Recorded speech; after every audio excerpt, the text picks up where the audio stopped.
The Miracle Piano Teaching System is a miscellaneous game developed and published by Software Toolworks, which was released in 1991. We're looking at the Super Nintendo version today, as it is available on the Genesis and the NES.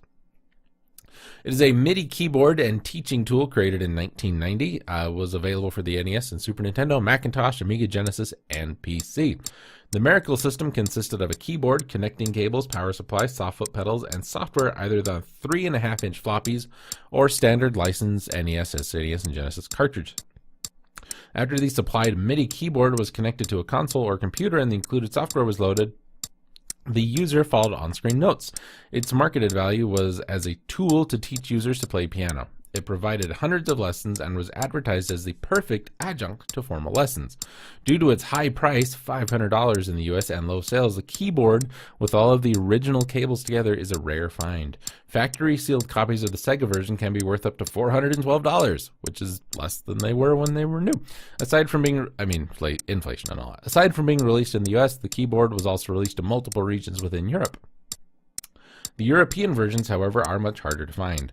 Some of the NES Miracle keyboards, which were also later converted for PC use, the Nintendo seal of quality on these boards was covered up with a piece of plastic. With the exception of a metronome that was used in the Miracle system's lessons, the system did not ever generate sounds through the video game console hardware.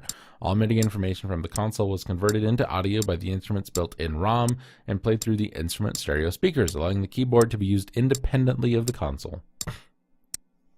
Students can learn to play classic piano, rock piano, or show tunes. The Miracle system would use an AI to assess the player's ability before creating custom lessons. Fun exercises were meant to make learning the piano seem less like a chore, more like playing a video game. Instead of using the traditional NES controller, the piano became the controller as players aimed at targets in order to perfect their music skills. There are multiple games that students can play to help teach musical skills. One game is called Robo-Man, where the player has to press the correct keys at the right time to create a bridge. If they miss, Robo-Man falls and the player loses. Another game is a duck hunting game. The player has to press the keys that correspond to the positions of the ducks on a musical staff to shoot them. In the Ripcord game, players must press the correct combination of keys for a cord to land paratroopers onto a target. Computer Gaming World likened the Miracle's systems, games, and graphics, describing them as not only entertaining and challenging, but they also were cleverly designed to reinforce the lessons. The magazine concluded everything that Software Toolworks promises about this system is true, but there's still no substitute for parental involvement.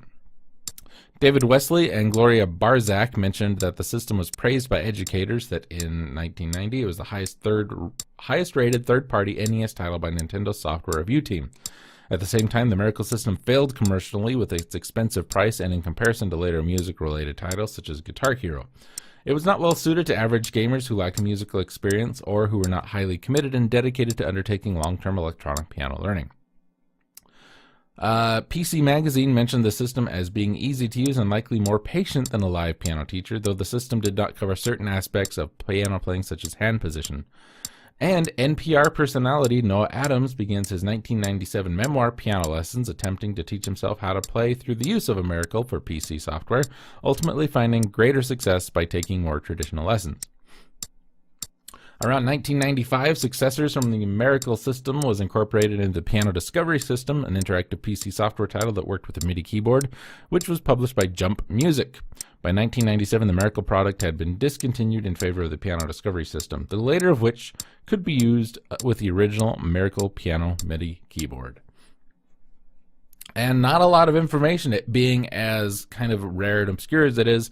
I couldn't even get a way to emulate a MIDI keyboard with my actual keyboard, which I swear I've seen doable. So I don't really know much about it. Just looking at it play through the demo, it seems adequate. I'm not a piano player, but I read and write music and can compose with MIDI, and it seems fine. I wish I could tell you more about it. I wish I could have played a little bit of it for you, but I don't have the setup, so apologies for that.